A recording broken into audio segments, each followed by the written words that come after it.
रायजोआ गोबां रोखोमनि खोथा बुङो खिन्थु दिनैनि दिनाव 75,000 बिराद खम फैसा जाबाय। बेबायदियैनो हाग्रामा महिलारिया थांनाय समाव माने जोंनि रायजोफोरखौ खोमसियाव दोननानै ब्लाइन्ड खालामनानै गैया माने फैसानि माबाखौ फैसानि जि माने मोनसे कनफारेन्स नांगौ बेखौ लायागारानो टेन्डार होनायलाय माने दिनै सेन्ट्रेल सरकारनि जे लायबिलिटि बे जाहैबाय फाइनान्सियेल कनफारेन्स थायो जेरावनोखि इकनमिक जि जोंनाव जों जिखिनि माने थाखा मोननो हायो बेनिफ्राय जेब्ला बांसिन जों जेब्ला माने एडमिनिस्ट्रेसन एप्रुभेल माने रिलिज खालामना होयो गावनि हेडफोरखौ माने सिगिनानैबो हायो आरो बाय फर्सबो मावहोनो हायो दे बेबायदि खालामदों देरहानायनि थाखाय नङा खारन कंग्रेसआबो मोनसे जोङो अमा मिशन होनो थांगासिनो दङ 75 दङ बे 6 दानाव पुरा बिटिआरनि नक्सायानो बदलायगोन आरोखि दिनैनि बिलनि बेलायाव जोङो थांनाय समावबो गोबां खोथाखौ बुंबोदों जे किसुमान खामानिफोर दङ जाय खामानिफोरखौ गमामायैनो बिटिआरआव थानाय जोंनि बिदा फंबायनि गेजेराव बिदा फंबायफ्रानो मावदों आरो जोंहा सिम्पिटि दङ जोंहा अननाय दङ थेवबाबो जोङो किसुमान खामानि दं जेरावनोखि एडमिनिस्ट्रेसन एप्रुभेला फाइनान्सियेल कनफारेन्स गैया माने फैसानि माबाखौ फैसानि जि माने मोनसे कनफारेन्स नांगौ बेखौ लायागारानो टेन्डार होनायलाय माने दिनै गभर्नमेन्टआ बे खामानिनि सायाव एकाउन्टिं जेबो खालामनो हायाखै बेखायनो आरो किसुमान साप्लाइफोर दङ जे माने WBT डिपार्टमेन्टआव गोबां रोखोमनि साप्लाइ दंमोन जायखौ माने रायजो राजानि नामाव खुन्दुं आरो कम्बल आरो मुसारि होनायाव 600 कोटिनिबो बारा माने फल्स बिल जों साबमिट जाना दङ बेखायनो गोबां जेंनाजों माने गोबां जेंनानि थाखायनो दिनै थांनाय थिखादारफोरनि माने जे लायबिलिटि बेखौ जोङो मोजाङै नायबिजिरनो हायाखै आङो बिटिआरनि EM हिसाबै मोनसे खोथाखौ बुंहरनो हायो जे फैगौ समाव जोङो पर्यायक्रमै नायगासिनो दङ आरो बिदि नङा जे जों लायबिलिटि होआखै थांनाय बारावबो जों लायबिलिटि होदों खिन्थु जोङो प्रपार वार्क जिखिनि खामानि जादों जिखिनि खामानिया गमामायैनो माने रायजोआ मोनदों बेखौ जोङो नायबिजिरनानै फैसा होनायनि बेबस्था जों लादों आरो दाबो लागोन होनना बुङो सेन्ट्रेल गभर्नमेन्टफोराबो लायबिलिटि थायो होननानै बुंबाय दा सेन्ट्रेल सरकारनि जे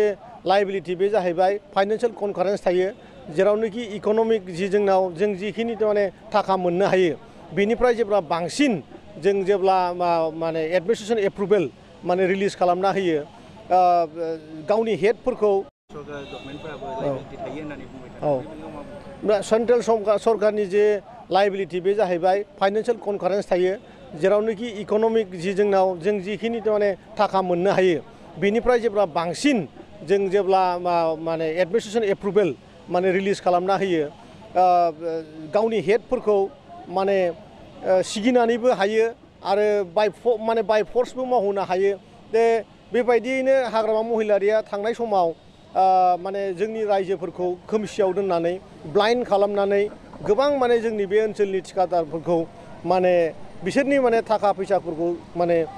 बाहायनानै गाव दिनै माने बिथांमोननो फैसा होनायनि जेबो राहा लामा खालामागारा बिथांमोनखौ माने बुख्रेबथारनाय बा सोबख्ल'थारनाय बायदि खामानि मावना गालांदों होनना बुंनो हायो आरोखि कंग्रेसनि गिदिर केम्पेइन नुदों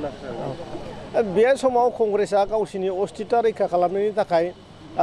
केम्पेइनिं खालामदों देरहानायनि थाखाय नङा खारन कंग्रेसआबो मोनसे